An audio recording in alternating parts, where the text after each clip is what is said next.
maybe about 3 weeks ago, I think we were in 2 Timothy 3. We're not going to be there long. I just want to hit there. I want to hit this as a reminder before we jump over to Matthew. So we're going to be in Matthew 16 today. But I want to read to you 2 Timothy 3, beginning in verse 1. 2 Timothy 3, beginning in verse 1. All right. It says, "But know this, that in the last days perilous times will come. Men will be lovers of themselves, lovers of money, boasters, proud, blasphemers, disobedient to parents, unthankful, unholy, unloving, unforgiving, slanderers, without self-control, brutal, despisers of good, traitors, headstrong, haughty, lovers of pleasure rather than lovers of God.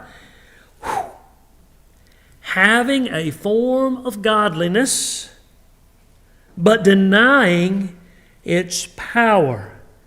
And from such people turn away." It goes on down and says that these people are always learning and never able to come to the knowledge of truth. They also resist truth. Men of corrupt minds, disapproved concerning the faith. They will progress no further, for their folly will be manifest to all, as theirs also was. Talking about Jannes and Jambres, the ones that opposed Moses there. I kind of skipped over that just a little bit for time's sake. Who is he talking to here? Who is he talking? He's talking to Timothy, first and foremost. He's writing this letter to Timothy, a young pastor, advising him. But who is he talking about when it says about perilous times will come and men will be lovers of themselves? And he goes through all of these things, this list of terrible things here. Who is he talking about in this? Thank you, Scott. He's talking about religious people. He's talking about people that are in the church. He's talking about leaders of the church. He's talking about people who are Christians, and I'm using the air quotes there. They profess to be Christians, right? These are the people that profess to be Christians. They fill up the churches. It's getting to where now you can profess to be a Christian, and it's okay to be a Christian and not be in church whatsoever. For some reason, that's okay out in the world. Now, am I saying that you have to be in church in order to be saved? No. Do you have to be in church every time the doors open? No. Do you have to be at this church to be saved? Absolutely not.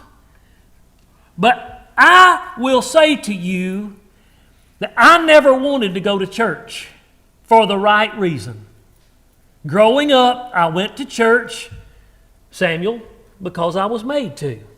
Just like you are. And I didn't want to go to church. I didn't like church. Well, some parts I liked about it. I didn't like the preaching, because all he did was stand up there and preach about hell and hellfire and brimstone and yelled at me for about 45 minutes and then sat down. But I loved the singing. I enjoyed that. There were parts of it I liked. And then I got a little bit older. I got up to about my Samuel's age, and 12, 13 years old, and all of a sudden I discovered that there was an opposite sex. And some of them were right cute. And so I went to church for them. I went to church so I could hang out with my buddies. I went to church for a lot of different reasons, but they weren't the right ones. And there were a lot of things that I didn't like about church. So if it was convenient, I went. Or if I was made, I went. Or if a certain someone or someones were going to be there, I was all about going. If I knew they weren't going to be there, I didn't care anything about it. You know why?